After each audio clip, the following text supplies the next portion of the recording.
Un marine de 73 ans pleurait devant un commissariat, serrant contre lui le drapeau plié de son fils. Quelques minutes plus tard, il était électrocuté, menotté et en sang. 8 minutes plus tard, les marines arrivaient pour annoncer la nouvelle. Raymond Eugène Ellis n'avait pas prévu de se retrouver devant le commissariat de Stonebridge ce matin-là.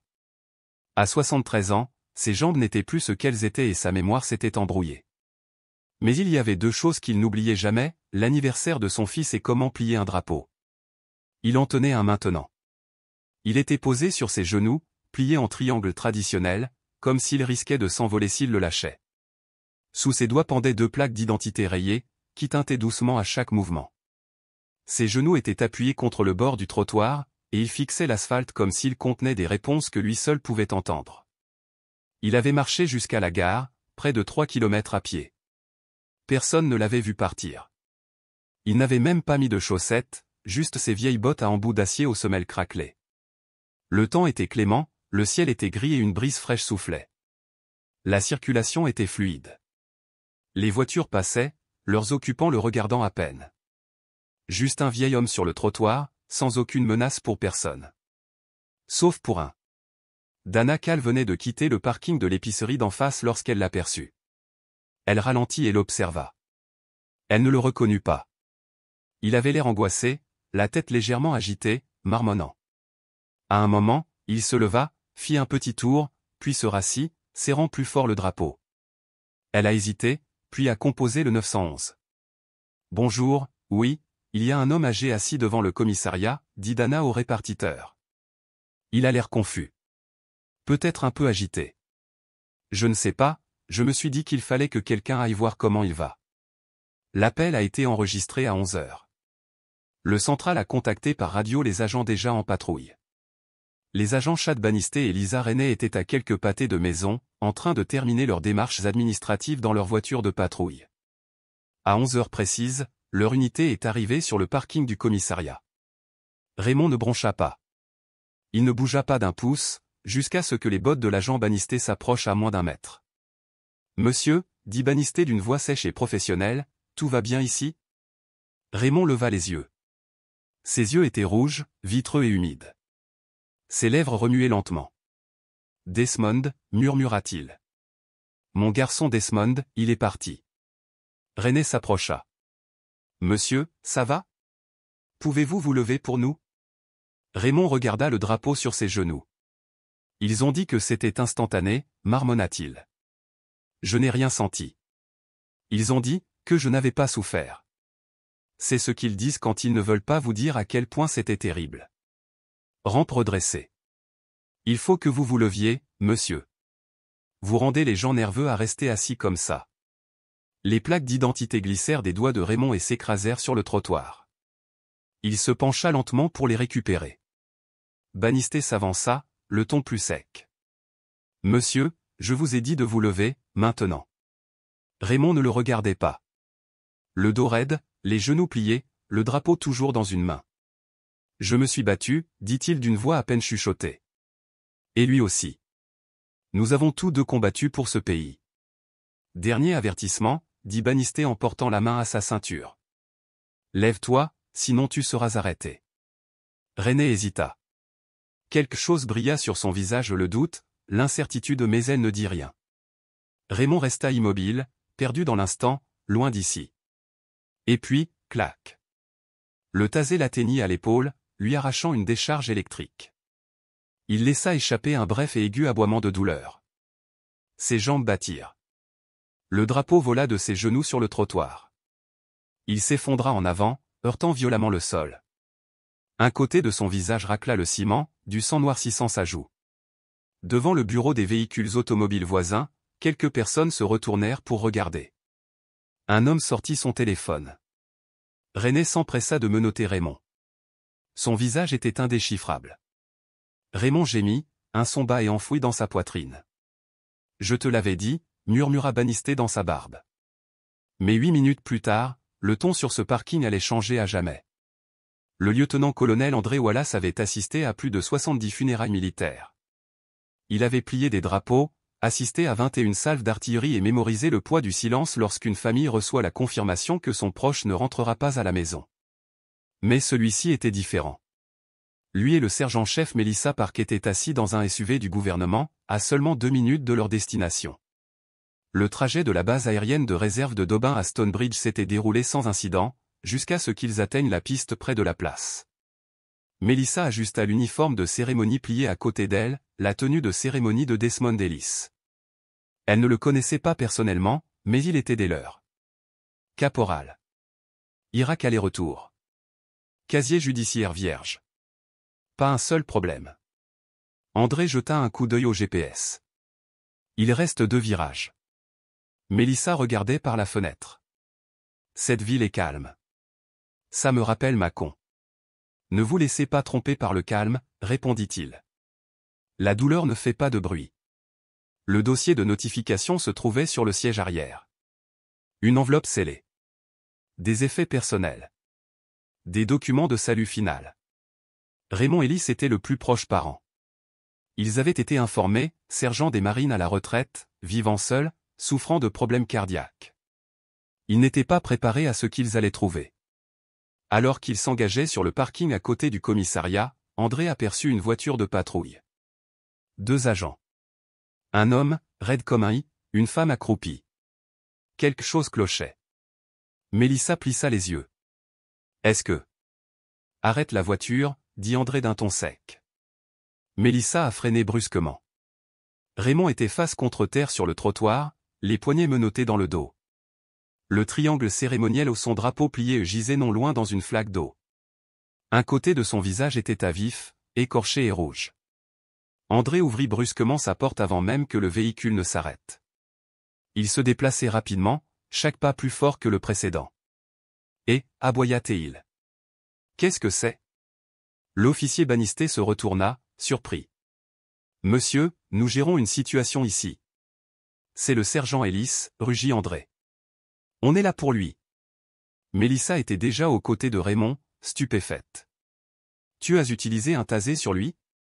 Il a refusé d'obtempérer, répondit vivement Bannisté, son regard passant des marines à la petite foule qui se formait de l'autre côté de la rue. Il faisait une scène. Il refusait de se lever. Melissa l'ignora. Elle s'agenouilla près de Raymond et lui toucha doucement l'épaule. Sergent Ellis, m'entendez-vous? Raymond se tortilla en grimaçant. Sa voix se brisa par fragments.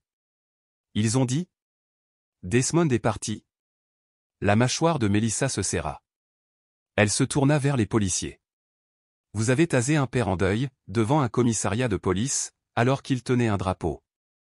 Le visage de René se fissura non pas de culpabilité, mais plutôt de panique. Sa bouche s'ouvrit, mais aucun son n'en sortit. J'ai besoin des secours, dit fermement Melissa, les yeux fixés sur André. Bannisté hésita. André s'avança, le regard comme de l'acier. Appelle les secours. Ne me force pas à le répéter. Bannisté a finalement attrapé sa radio. Melissa resta aux côtés de Raymond, la main sur son poignet, la voix douce. Tu vas bien maintenant. Nous sommes là. Nous sommes venus te l'annoncer en personne, avec honneur. Pas comme ça. Les yeux de Raymond se fermèrent. De l'autre côté de la rue, une femme a crié « Est-ce que quelqu'un filme ça ?» Une autre a sorti son téléphone. André resta immobile, les yeux fixés sur la silhouette délabrée de l'homme qui avait servi son pays, enterré des amis et élevé un fils qui avait fait de même. C'est ainsi que son chagrin fut accueilli. Melissa ramassa doucement le drapeau trempé du sol, l'essuya avec sa manche et s'assit à côté de Raymond sans dire un mot. L'ambulance est arrivée 5 minutes plus tard. Les ambulanciers posèrent peu de questions. Ils soulevèrent Raymond délicatement, le placèrent sur une civière et le firent rouler à l'arrière. Melissa grimpa à bord après lui. Avant que les portes ne se ferment, elle regarda André. Restez. André se tourna vers les officiers. Bannisté s'avança. Écoutez, nous ne savions pas. Tu n'as rien demandé, rétorqua André. Tu n'as pas regardé. Tu as vu un noir sur le trottoir et tu as supposé une menace. Tu n'as pas vu de père. Tu n'as pas vu de marine. Silence. Tu sais ce que 8 minutes te coûtent, demanda André. Le reste de ta carrière. Mais le jugement n'avait même pas encore commencé. Cela a commencé lorsque les images sont sorties. À la tombée de la nuit, la première vidéo circulait déjà. Seulement 27 secondes. Des images granuleuses filmées de l'autre côté de la rue. Il s'agissait d'un homme âgé, Raymond. Et le monde était sur le point de le voir aussi. Gisant immobile sur le trottoir, le visage ensanglanté, un marine en uniforme se tenait au-dessus de lui. Le drapeau à côté de lui était trempé. Le son tremblait, mais on pouvait entendre quelqu'un dire « Ils l'ont tasé », même après qu'il ait dit que son fils était mort. Les commentaires sont arrivés rapidement. Cet homme a servi, et ils l'ont électrocuté alors qu'il était en deuil. Quelqu'un ferait mieux de perdre son emploi à cause de ça. Où était l'humanité? Au matin, la page Facebook du commissariat de Stonebridge avait fermé les commentaires. Leur site web était bloqué par la circulation. Des cases de reportages bordaient la rue, Channel 11, Channel 5 et même des reporters de Savannah étaient désormais postés devant le commissariat. Mais à l'intérieur, tout était tendu et calme. L'agent Bannister était dans la salle de conférence. Rennie n'était pas venu ce matin-là. Le capitaine Byron Reeves, chef du service, entra sans le saluer. Il tenait une tablette et la laissa tomber sur la table devant Bannister. L'image figée à l'écran montrait Raymond Ellis frappé au tasé. « Tu as vu ça ?» demanda Reeves. « J'ai suivi le protocole », dit Bannister en se frottant les yeux. Il n'a pas obéi. Reeves le regarda fixement. « Tu n'as pas reconnu le drapeau? Les plaques d'identité ?» Il marmonnait. « Je ne savais pas. » Reeves l'a interrompu. « Il vous a dit son nom. Celui de son fils. Il vous a montré sa carte d'identité. Je pensais qu'il était confus. Il était désemparé, dit Reeves d'une voix basse et posée, parce qu'il venait de perdre son fils. Et au lieu de le traiter comme un homme souffrant, vous l'avez traité comme une menace. » Bannister détourna le regard. Reeves croisa les bras. « Tu sais que les marines étaient là pour délivrer la notification, n'est-ce pas? Visite officielle de décès militaire. Ils étaient 8 minutes après toi. » 8 minutes? Ouais, dit Reeves. Ça n'a pris que 8 minutes.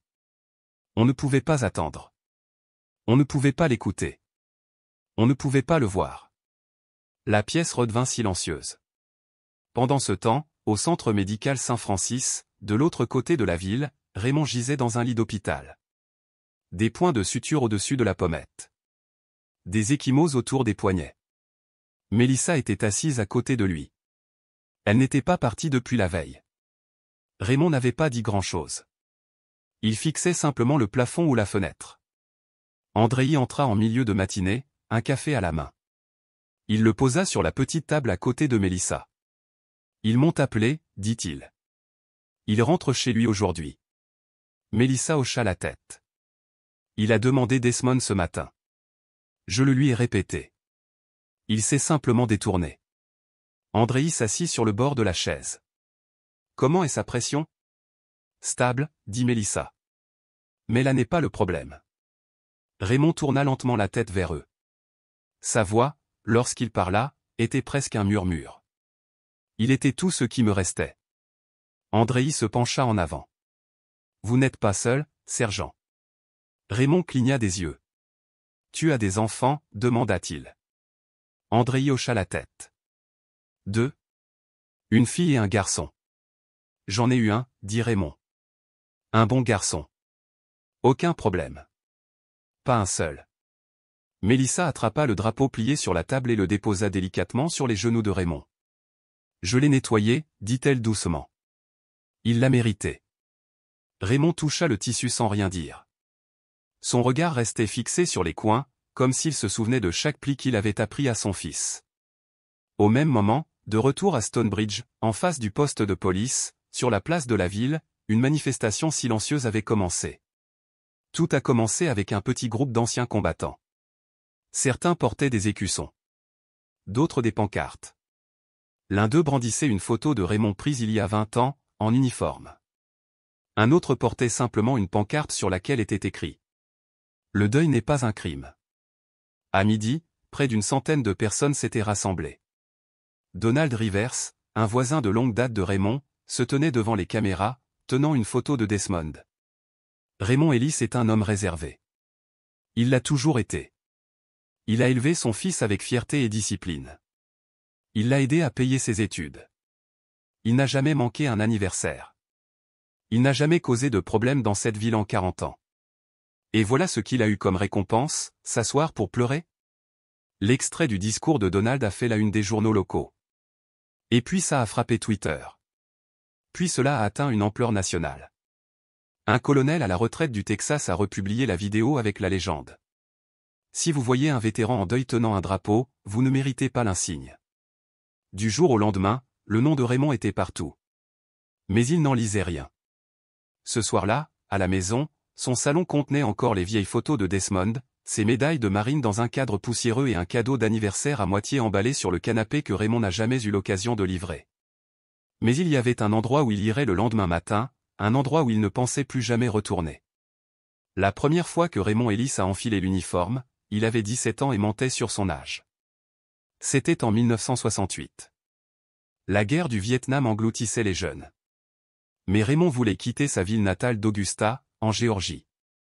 Non pas qu'il la détestait, mais il savait qu'il y avait plus que les voies ferrées et les journées de travail à l'usine. Il voulait un but. De la discipline. Une raison de se tenir debout. Il a eu tout cela et plus encore. À 22 ans, il avait enterré 3 amis et avait des éclats d'obus dans la cuisse.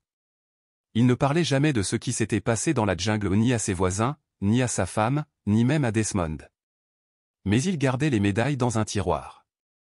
Pas pour frimer, juste pour se rappeler qu'il avait survécu à quelque chose que la plupart des gens ne pouvaient imaginer. Raymond a rencontré Clara, sa femme, lors d'une collecte de fonds pour la VFW à Tallahassee à la fin des années 70. Elle travaillait à la table et collectait l'argent de la tombola. Il se souvenait de son air sérieux lorsqu'elle comptait les billets. De son sourire discret, à moins d'être réellement touché. C'est ce qui l'a séduit, sa sincérité. Ils se sont mariés en 1981 et ont eu Desmond un an plus tard. Un seul enfant, c'était tout ce dont ils avaient besoin. Clara est décédée en 2005. Un cancer du sein l'a emporté rapidement. Après cela, Raymond s'est consacré entièrement à son rôle de parent. Il a cuisiné. Fait le ménage. Assisté aux concerts scolaires de Desmond, aux matchs de football et aux maux de ventre nocturnes. Il ne s'est jamais remarié. Il a dit un jour, Clara avait le meilleur de moi. Il ne me reste plus grand-chose à offrir à qui que ce soit d'autre. Desmond était calme comme sa mère. Mais vif, vraiment vif. Premier de sa classe. Doué de ses mains. Raymond l'appelait petit ingénieur. Mais quand Desmond a eu 19 ans, il est rentré à la maison un soir et a dit qu'il voulait s'enrôler. Raymond s'efforçait de garder un visage neutre. Mais intérieurement, il tremblait. Il avait vu ce que la guerre faisait aux hommes. Ce qu'elle lui faisait. « Tu es sûr ?» demanda-t-il à Desmond ce soir-là. Desmond hocha la tête. « Je veux servir. Comme vous. » Raymond n'a pas beaucoup dormi cette semaine-là. Mais il a soutenu son fils jusqu'au bout. Il a assisté à la remise des diplômes du camp d'entraînement à Paris-Islande, vêtu d'un blazer repassé et de chaussures cirées la première fois depuis des années qu'il portait un uniforme. Desmond a été déployé 2 fois en Irak. Il en est revenu entier. Fort. Transformé, certes, mais solide. Après son service, il prévoyait d'utiliser le GI Bill pour se lancer dans l'architecture. Il montra même à Raymond les croquis d'une maison qu'il souhaitait construire un jour. Un ranch de plein pied, avec de larges fenêtres et une véranda assez grande pour accueillir ses petits-enfants.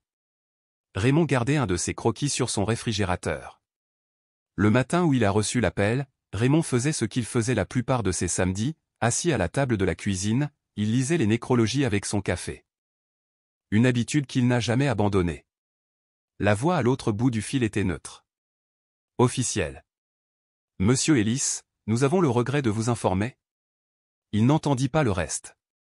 Il ne posa même pas de questions. Il raccrocha simplement. Enfila ses bottes. Attrapa les plaques d'identité de Desmond sur la table de nuit. Plia le drapeau de son service. Et sortit. Les voisins diront plus tard l'avoir vu passer, lentement mais sûrement. Certains lui ont fait signe. Il n'a pas répondu. Il a continué à marcher, comme un homme se dirigeant vers un endroit important. Et dans son esprit, il l'était. Il pensait que le commissariat pourrait peut-être lui dire s'il s'agissait d'une erreur, ou l'aider à trouver quelqu'un qui pourrait lui donner une explication différente. Peut-être qu'au fond, il pensait que s'ils se présentaient en uniforme, ils arrangeraient les choses. Ils rendraient tout faux. Mais ils ne lui ont même pas donné cette chance. Le lendemain matin, Raymond se tenait devant sa maison pour la première fois depuis l'hôpital. Même bottes. Même veste. Mélissa et Andrei étaient dans la voiture, attendant de le ramener au poste de police non pas pour une autre arrestation, mais pour quelque chose de plus difficile. Il baissa les yeux vers la pelouse. Elle n'avait pas été tondue. C'était Desmond qui s'en occupait habituellement. Raymond secoua la tête, prit une inspiration et se dirigea vers la voiture. À l'intérieur, Mélissa lui a remis les documents, l'avis de décès, les derniers papiers de service et un nouveau drapeau de cérémonie, intact par la pluie ou le béton. « Nous allons rencontrer le chef, dit-elle. Vous n'avez pas besoin de dire grand-chose. » Raymond regarda les papiers dans ses mains, puis leva les yeux vers le ciel. « Oh, je vais parler. » Mais ce que Raymond avait à dire derrière ses portes ne s'adressait pas seulement aux officiers qui l'avaient tasé. C'était pour tous ceux qui avaient oublié comment le chagrin parle. Mais ceux qui le connaissaient mieux comprenaient, il avait simplement été élevé par un homme qui ne croyait pas aux raccourcis. Chaque matin, Raymond préparait le déjeuner de Desmond et laissait un mot dans le sac. Rien de spécial, juste une ligne ou deux. Gardez la tête haute. Faites en sorte que cela compte. Ne soyez pas seulement intelligent, soyez gentil. Desmond en gardait la plupart dans une boîte à chaussures sous son lit. Il aimait la structure. Les règles ne lui faisaient pas peur, elles le tenaient en place. C'est sans doute pour cela que, lorsqu'il a commencé l'université et que ça ne lui a pas convenu, il ne s'est pas plaint. Il est simplement rentré un week-end, s'est assis en face de Raymond à la table de la cuisine et a dit « Je pense aux marines ». Raymond ne parla pas tout de suite. Il plia son journal et remonta ses lunettes. « Vous êtes sûr ?» Desmond hocha la tête. « Je veux faire quelque chose qui compte. » Raymond resta silencieux un moment. Puis il dit « Tu as déjà de l'importance. Pas besoin d'uniforme pour le prouver. » Pourtant, il n'a pas essayé de l'arrêter. Il l'a juste serré dans ses bras plus longtemps que d'habitude avant de partir pour le camp d'entraînement. Desmond s'épanouissait dans le corps. Non pas parce qu'il était le plus coriace, mais parce qu'il avait du cran, le genre de cran qui ne s'apprend pas. Ce genre discret. Il écrivait souvent à la maison, appelait quand il le pouvait, racontait à son père tout ce qu'il pouvait sans enfreindre le protocole. Lors de son deuxième déploiement, il était stationné près de Fallujah, où il effectuait des opérations de déminage. Un travail dangereux. Mais Desmond n'exagérait jamais. Il disait des choses comme « on est occupé » ou « il fait un temps épouvantable ». Jamais dramatique. Toujours calme. Après sa libération, Desmond retourna en Géorgie avec de grands projets. Il s'inscrivit à la Middle Georgia State University, commença des études d'architecture et acheta des outils de dessin. Il gardait les cheveux coupés courts, même si plus personne ne l'y obligeait. Il appelait toujours son père tous les dimanches soirs, même quand il n'avait rien à se dire. L'accident s'est produit un mardi. Desmond s'était rendu à Atlanta pour participer à un atelier de 2 jours pour vétérans, consacré aux stratégies de construction écologique. Un projet qui l'enthousiasmait. Il roulait sur l'I-75, en direction du sud, juste à la sortie de Forsyth, lorsqu'un semi-remorque s'est mis en portefeuille sous la pluie. La voiture de Desmond a été écrasée côté conducteur. Les secours ont déclaré qu'il était mort sur le coup. La nouvelle a à peine dépassé le rapport d'accident local. Juste une ligne de plus dans les journaux de bord. Mais pour Raymond, cela a brisé le monde en deux. Desmond avait 41 ans. Pas d'enfant. Pas de femme. Juste son père. Et Raymond, qui avait survécu à ses amis, à la guerre et aux craintes du cancer, devait désormais rester assis en silence dans une maison qui résonnait à chaque fois que la climatisation se mettait en marche. Ce que les gens disaient toujours de Desmond, ce n'était pas son éthique de travail, pourtant inébranlable. Ni son intelligence, pourtant évidente. C'était la façon dont il vous faisait sentir que ce que vous disiez comptait. Il pouvait interrompre une conversation, incliner la tête et écouter attentivement. Le genre de présence qui perdure. Dans l'ancien centre communautaire de Desmond, où il faisait du bénévolat le samedi, ils ont commencé à installer une petite exposition murale avec des photos et des lettres. Un garçon d'environ 12 ans a écrit sur du papier de construction « Monsieur D m'a appris à utiliser une règle et m'a dit que je pouvais poser des questions. Je veux être comme lui. Raymond a lu cette lettre à l'hôpital. Il n'a pas pleuré en le lisant. Il l'a simplement pliée et gardée dans sa poche. Lorsqu'il a pris la parole plus tard lors de la réunion du commissariat de police, les gens n'ont pas compris le poids derrière chaque mot. Ils ne verraient pas les milliers de samedis. Les bougies d'anniversaire. Les vieilles plaques d'identité qu'il gardait sur sa commode. Mais Raymond se souviendrait de chaque détail. Chaque au revoir. Chaque phrase inachevée. Et chaque seconde qui lui a été volée sur ce trottoir. Mais avant que le département n'ait eu de ces nouvelles, les images de l'interpellation de Raymond sont parvenues à quelqu'un qui n'avait pas parlé publiquement depuis plus d'une décennie et qui avait quelque chose de très personnel à dire. Il était un peu plus de 7 heures du matin lorsque Julia Bénédicte a vu le clip. Elle était assise sur son porche arrière à Jacksonville, sirotant un café noir, faisant défiler son téléphone comme elle le faisait tous les matins. À 67 ans, elle n'était pas vraiment douée en technologie. Mais l'une de ses petites filles avait créé son compte sur les réseaux sociaux pour suivre des groupes de soutien aux vétérans et des pages d'actualité locales. C'est ainsi qu'elle l'a trouvé. Une courte vidéo tremblante, republiée par un aumônier de la marine à la retraite de l'Ohio. Elle se figea lorsque l'image montra Raymond sur le trottoir, les mains liées, le visage ensanglanté, le drapeau mouillé et froissé, étendu sur le côté comme un déchet. Julia ne s'est même pas rendu compte qu'elle s'était levée jusqu'à ce que sa tasse se renverse, tachant les lattes de bois sous sa chaise. Elle n'avait pas vu Raymond depuis presque 40 ans. Au Vietnam, elle et Raymond avaient servi près de la même base à Da Nang. Elle était infirmière, lui dans l'infanterie. Ils se sont croisés après qu'un de ses coéquipiers ait été touché, et Julia a dû le soigner. Ils avaient écrit des lettres après leur service militaire, puis perdu contact au milieu des années 80. Elle pensait qu'il était décédé, honnêtement. Mais maintenant, il était là, plus vieux, plus lent, toujours fort de la mâchoire et des épaules. Et ils l'ont tasé comme s'il n'était rien. À 8h30, Julia avait appelé 3 réseaux de vétérans, 2 groupes de défense et un contact qu'elle avait encore chez CNN. Et elle n'était pas seule. Partout au pays, des milliers de personnes avaient vu la même vidéo. Twitter était inondé.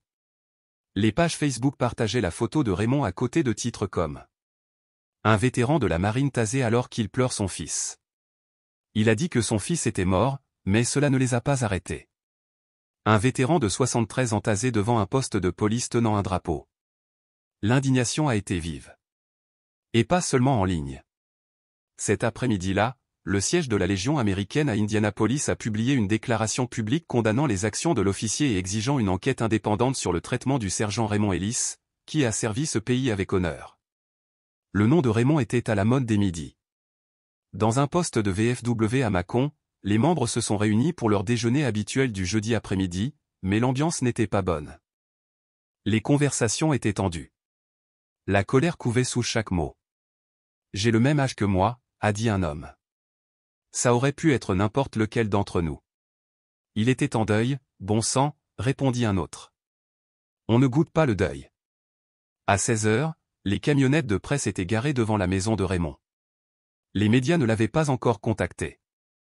André et Mélissa les tenaient à distance, mais ils avaient largement de quoi s'occuper. Photos de Desmond, informations sur le service de Raymond, entretien avec des voisins et des amis de la famille. Un clip de Donald Rivers a été diffusé sur toutes les grandes chaînes de télévision le soir même. J'habite à côté de Raymond depuis 26 ans, a déclaré Donald au micro, les mains fermement posées sur la clôture entre leurs propriétés. Il tondait sa pelouse tous les samedis, vérifiait son courrier avec une précision irréprochable, élevait ce garçon avec une discipline que la plupart des gens ne peuvent supporter. Il s'est battu pour ce pays, et vous me dites que la récompense pour cela, c'est un tasé? Pendant ce temps, au sein de la police de Stonebridge, les choses se dégradaient. L'agente Lisa Rainey a soumis une demande officielle de congé. Elle était restée silencieuse depuis le jour de l'incident, parlant à peine à qui que ce soit. Les images de sa caméra corporelle, visionnées en interne, montraient une certaine hésitation et un certain malaise. Elle n'avait pas utilisé le tasé. Elle ne l'avait pas arrêté non plus. Bannister, en revanche, a maintenu sa décision. Non-respect, répétait-il sans cesse. Nous avons respecté le protocole. Mais le protocole ne le sauvait plus. Le maire de Stonebridge, Leonard Gresham, a convoqué une conférence de presse d'urgence au coucher du soleil. La salle était pleine à craquer. Nous examinons les événements qui ont eu lieu plus tôt cette semaine impliquant M. Raymond Ellis, a déclaré Gresham d'un ton sec. Soyons clairs, cet incident ne reflète pas les valeurs de notre communauté ni celles de notre service de police. Aucune excuse. Aucune reconnaissance de la mort de Desmond. Aucune mention directe du tasé. Cela a empiré les choses. La section des commentaires sous le livestream a été inondée de fureur. Il n'a même pas dit son nom. C'est là le problème, pas d'humanité. Vous appelez cela du leadership? Mais derrière le bruit, Raymond restait immobile. Silencieux. Observateur. Il était assis sur la même chaise que Desmond utilisait lorsqu'il appelait chez lui depuis l'Irak. Le drapeau était soigneusement plié à côté de lui. Ses yeux restaient fixés sur l'écran. Melissa était assise à côté. « Ça va ?» Il n'a pas répondu. Il a juste continué à regarder. Jusqu'à ce qu'enfin, ils disent. « Ils ne m'ont pas vu. » Melissa le regarda. « Maintenant, c'est le cas, dit-elle. » Mais la reconnaissance seule ne suffisait pas, ni pour Raymond, ni pour Desmond, ni pour la suite. Entre les murs du commissariat, Raymond n'avait pas demandé d'avocat. Pas au début. Mais André l'avait convaincu, non par des menaces ou des promesses, mais par un simple trajet en voiture. Un silence régnait entre eux, rompu une seule fois par la voix d'André, « Laisser quelqu'un parler à votre place ne signifie pas que vous êtes silencieux. Cela signifie que vous êtes intelligent. » Raymond accepta donc. C'est ainsi qu'il s'est retrouvé assis en face du chef de la police Alan Dobbin 2 jours plus tard, dans une salle de conférence qui sentait le désinfectant et le café faible, la même pièce dans laquelle l'agent Bannister s'était assis plus tôt dans la semaine. Raymond portait une chemise blanche propre et repassée. L'échymose sur sa joue commençait à s'estomper, mais les points de suture étaient toujours là. Melissa était assise à sa droite. À sa gauche se trouvait son avocat, Terrell Ben, un homme calme et vif, ancien procureur général de l'armée, désormais chargé des affaires de droit civique. Le chef Dobbin était assis juste en face de la table, les mains jointes. À sa gauche se trouvait Bannister, les bras croisés, la mâchoire serrée. À sa droite, l'agent Rennie, incapable de croiser qui que ce soit dans les yeux. Terrell ouvrit un dossier et le posa soigneusement sur la table. Avant de commencer, a-t-il déclaré, Monsieur Ellis a préparé une déclaration. Raymond n'a pas lu une page. Il n'en avait pas besoin. Il regarda droit vers Dobbin, puis vers Bannister. « Je suis venu ici parce que je ne savais plus quoi faire, a-t-il commencé. J'ai perdu mon fils. Mon fils unique. J'ai reçu l'appel, je n'arrivais plus à respirer. Ma maison était trop calme, alors j'ai marché. Sa voix n'était pas forte, mais elle était tranchante. J'ai marché avec son drapeau. Je me suis assis là où je pensais que quelqu'un comprendrait. Et au lieu d'une question, j'ai reçu des ordres. Au lieu d'une main, j'ai reçu des volts. Personne n'a parlé. » Raymond bougea légèrement sur son siège, ajustant le col de sa chemise. « J'ai passé 20 ans sous les drapeaux. Mon fils en a passé presque 10. Nous avons saigné pour cet endroit. Nous croyions en quelque chose. Pas parfait, mais qui valait la peine de se battre. Et qu'ai-je eu en retour? J'ai été menotté comme un criminel, alors que le nom de mon fils était encore sur mes lèvres. » La tête de Rennie baissa. Bannister ne bougea pas. Le chef Dobbin s'éclaircit la gorge. « Monsieur Ellis, au nom du département. » Raymond l'interrompit. « Non. Ne lis pas, dis-le, tout simplement. » Il y eut un silence profond. Puis Dobbin expira. « Tu as raison. Tu as échoué. Et nous en sommes responsables. » C'était la première fois que quelqu'un dans ce bâtiment prononçait ces mots. « Je ne veux pas de conférence de presse, » a déclaré Raymond. « Je veux du changement. Un vrai changement. » Terrell fit glisser un paquet sur la table.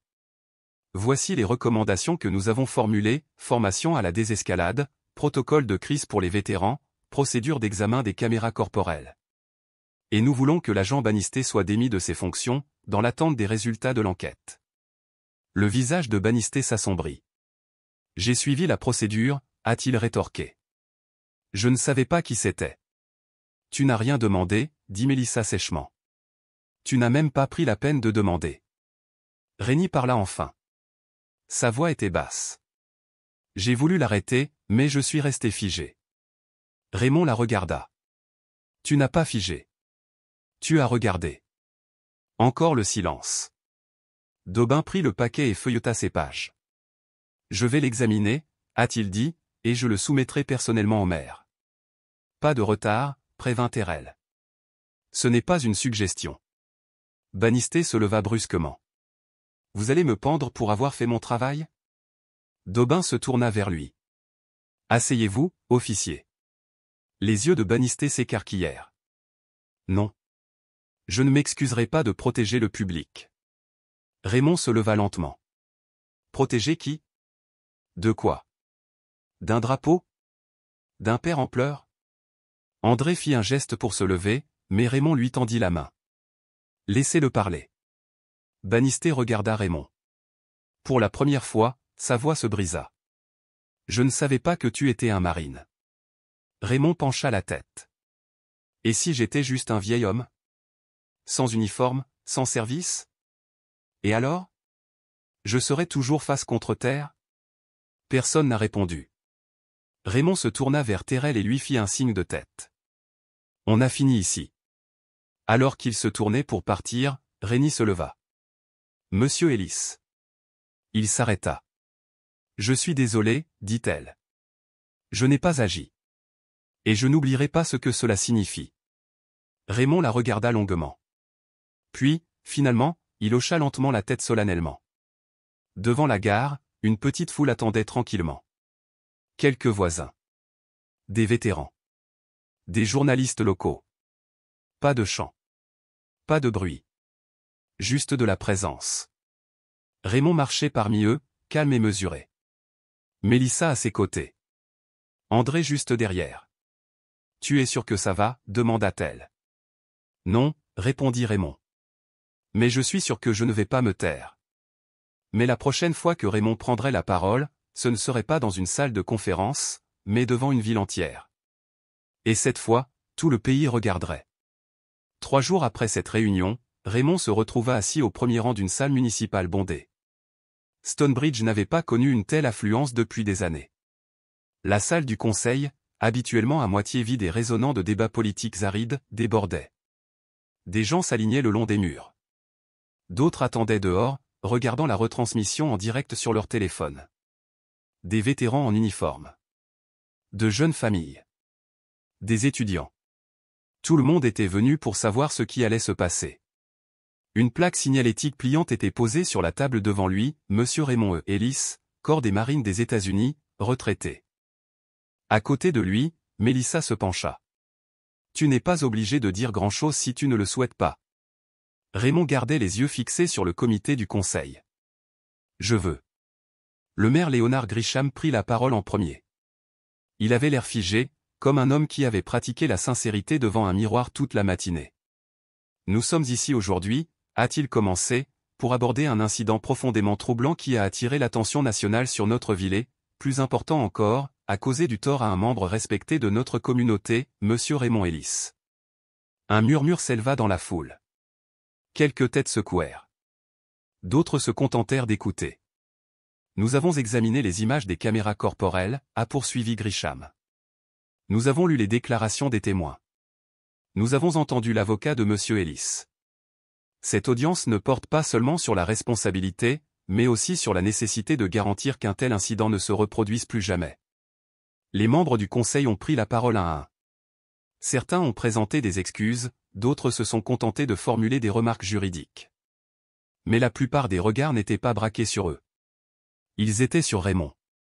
Lorsque la consultation publique a été ouverte, le premier à se lever a été Donald Rivers. Il n'avait pas besoin de micro. J'ai vécu à côté de cet homme pendant plus de 20 ans, a-t-il dit. Et je peux vous dire que s'il n'est pas en sécurité assis sur un trottoir avec un drapeau sur les genoux, alors aucun de nous ne l'est. Des applaudissements ont éclaté. Quelqu'un à l'arrière a crié « Répète ça ». D'autres intervenants ont suivi, des vétérans, des militants, et même un adolescent qui avait vu la vidéo et était venu avec sa mère. Mais lorsque Raymond se leva, la pièce devint silencieuse. Il ne s'est pas précipité. Il n'a pas parlé tout de suite. Il s'est simplement avancé sur le podium et a balayé la foule du regard, comme s'il essayait de mémoriser chaque visage. « Je ne veux pas de pitié », dit-il d'une voix claire et posée. Je veux du respect. Un battement passa. Puis un autre. J'ai traversé des guerres. J'ai vu des choses que je ne répéterai pas en bonne compagnie. J'ai fait la paix avec le monde il y a longtemps. Mais rien ne m'avait préparé à la douleur de la perte de mon fils. Et rien ne m'avait préparé à la façon dont cette ville m'a traité lorsque j'ai tenté de faire mon deuil. Il brandit les plaques d'identité de Desmond. C'était mon fils. Desmond Clayton Ellis. Pas un numéro. Pas un rapport. Un être humain. Il s'est porté volontaire. Il a servi. Il rêvait de construire des maisons. Il est mort avant que je puisse lui dire que j'étais fier. Le silence était pesant. Même les caméras à l'arrière s'arrêtèrent de filmer. Raymond jeta un coup d'œil au maire. Vous voulez régler un problème? Commencez par apprendre à vos officiers à écouter. À poser des questions avant de prendre une arme. On ne développe pas l'empathie en un week-end, mais vous pouvez au moins en faire une obligation. Puis il se tourna vers la foule. À tous ceux qui sont venus me soutenir, merci. Mais ne vous contentez pas de me soutenir. Soutenez le prochain père. La prochaine mère. Le prochain être humain qui s'effondrera en public et aura besoin d'aide, pas de menottes. La salle a explosé. Pas avec des applaudissements polis, mais avec quelque chose de plus profond. Brut. Réel. Le maire Grisham fit un signe de tête serrée tandis que Raymond retournait à son siège.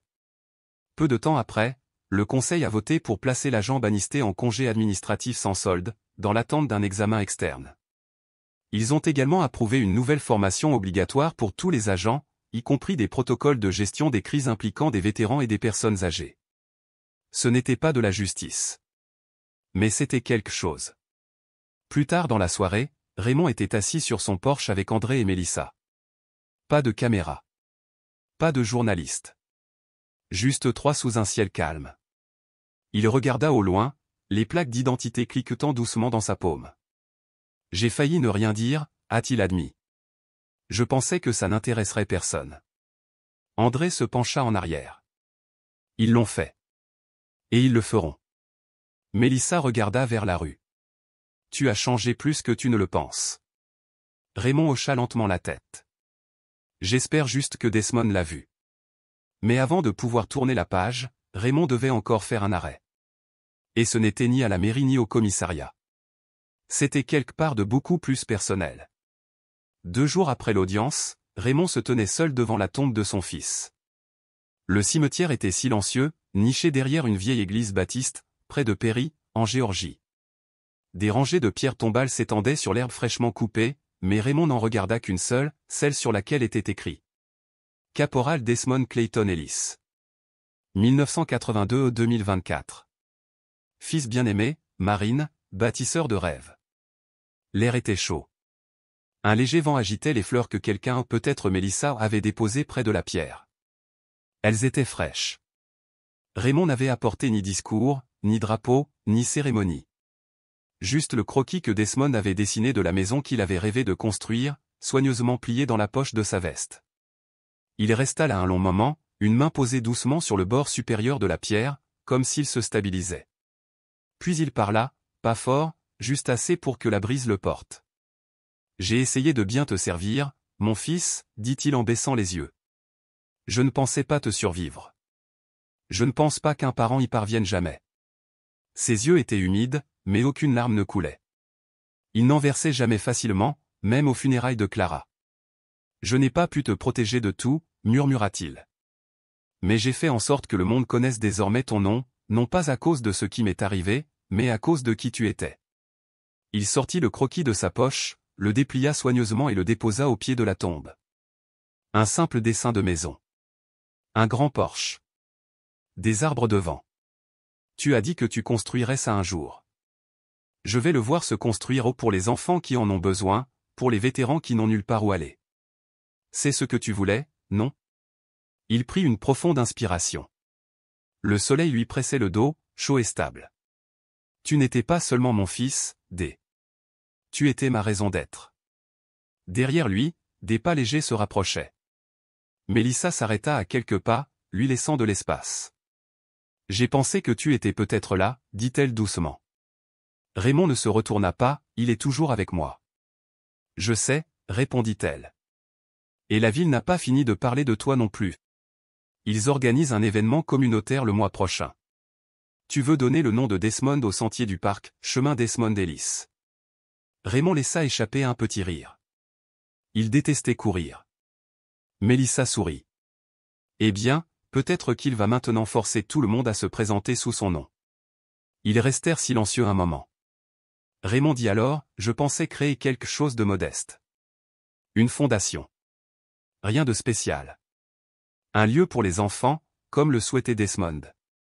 Peut-être des ateliers, 1 ou 2 lits pour les vétérans qui ont besoin d'un endroit où se poser. Mélissa hocha la tête. Ça lui ressemble. Tu auras besoin d'aide. Je trouverai les bonnes personnes. Tu en as déjà quelques-uns, dit-elle en se mettant à côté de lui. De retour en ville, l'agent Bannister avait rendu son badge. Ce n'était pas un licenciement. Ce n'était pas public. Mais c'était définitif. Des sources ont déclaré qu'il avait laissé un court mot dans son casier, pas d'excuses, juste 4 mots, j'aurais dû le savoir. Quant à l'agent Rainey, elle a demandé une réaffectation.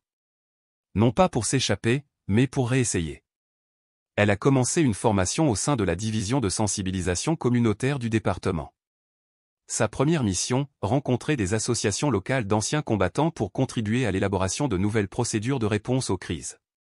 Stonebridge, malgré tous ses défauts, était éprouvant. Mais Raymond n'attendait pas que la ville se rétablisse. Il avait autre chose en tête. 2 semaines plus tard, il rencontra un petit groupe d'architectes, de travailleurs sociaux et de bénévoles d'associations. Ils se réunirent au fond de la bibliothèque, avec du café, des plans et un croquis de la maison de Desmond épinglé sur un tableau en liège. On n'a pas besoin d'un projet grandiose, a déclaré Raymond. On a juste besoin d'un projet réussi. Et petit à petit, quelque chose de nouveau a commencé à naître de toute cette douleur. Un espace pour les familles en deuil. Un lit sûr pour la nuit. Un cours sur les compétences professionnelles. Un porche où quelqu'un pourrait simplement s'asseoir peut-être avec un drapeau sur les genoux et ne pas être perçu comme une menace. Raymond ne voulait ni éloge ni gros titre. Il voulait juste un but, celui que son fils aurait pu construire de ses propres mains. Mais même avec tout le soutien, tous les changements, Raymond savait une chose au plus profond de lui-même. Tourner la page ne signifie pas oublier. Cela signifie choisir d'avancer malgré tout. La caméra effectua un panoramique lent, capturant Raymond assis sur cette même chaise patinée, sur son Porsche. Les plaques d'identité pendaient à sa main, se balançant doucement au vent. Le drapeau américain, désormais scellé dans une vitrine, reposait à ses pieds. Pas de musique. Juste le chant des oiseaux et le craquement du bois sous lui. Il n'a pas parlé tout de suite.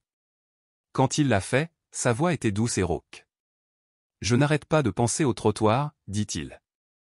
Il marqua une pause.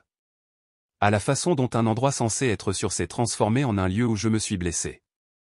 Je ne pense pas que ça te quitte. Pas vraiment. Il baissa les yeux sur ses paumes. L'une d'elles portait une cicatrice légère, mais toujours présente. Mais j'ai appris quelque chose depuis, a-t-il poursuivi. Les gens nous observent. Ils sont attentifs. Même dans le silence total. On se croit invisible, jusqu'à ce que quelqu'un nous voie blessés. Raymond leva la tête et regarda droit devant lui. Après la mort de Desmond, j'ai arrêté de penser à l'avenir. Je n'ai même pas planifié le lendemain. Je marchais, car c'était tout ce que je savais faire. Il prit une inspiration.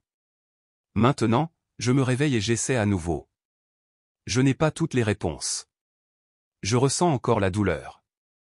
J'entends encore la voix de mon fils quand la maison est trop silencieuse. Mais je vois aussi des visages. Des inconnus qui sont arrivés. Des voisins qui se tenaient à mes côtés. Des gens qui m'écoutaient. La caméra passe à une séquence de l'Assemblée municipale. Des vétérans saluent. Un enfant dépose des fleurs près de la tombe de Desmond. Un jeune homme dessine une maison conçue par Desmond sur un tableau blanc de classe. La voix de Raymond continua. Si vous voyez quelqu'un souffrir, ne détournez pas le regard. Ne présumez rien. Demandez. Écoutez. Parfois, le deuil porte un uniforme. Parfois, il se contente de porter les vêtements d'hier et d'un cœur lourd. Retour à Raymond. Je n'ai pas demandé à être vue. Mais je suis contente que quelqu'un l'ait finalement fait. Il se leva lentement. L'écran le montra traversant sa cour en direction du portail. Celui où Desmond a un jour garé sa voiture. L'écran est devenu noir et une seule ligne de texte blanc est apparue. À la mémoire de Desmond Clayton Ellis. Aimer. Manquer. Plus jamais ignorer. Puis la voix du narrateur se fit entendre, claire, douce et déterminée. L'histoire de Raymond ne se résume pas à celle d'un homme et de sa perte. Elle parle de la façon dont nous nous traitons les uns les autres lorsque personne ne nous regarde. Elle parle de la façon dont nous remarquons l'homme sur le trottoir. Nous avons tous le choix dans chaque interaction. Nous pouvons voir une menace, ou un être humain. La frontière entre les deux? C'est là que réside la dignité. L'écran a de nouveau fait une transition, affichant désormais un numéro de téléphone et un lien vers une véritable ligne d'assistance téléphonique pour les vétérans, suivi de cette narration. Si vous ou l'un de vos proches souffrez d'un deuil, d'isolement ou avez simplement besoin d'être entendu, n'attendez pas, contactez-nous. Soyez présents. Écoutez. Parce que le silence n'est pas synonyme de force. Et le chagrin ne rend pas dangereux. Une pause. Puis une dernière ligne. Pour des histoires comme celle-ci, vraies, crues et authentiques, abonnez-vous. Partagez la voix de Raymond. Non pas parce qu'elle est parfaite, mais parce qu'elle compte. L'écran est devenu noir.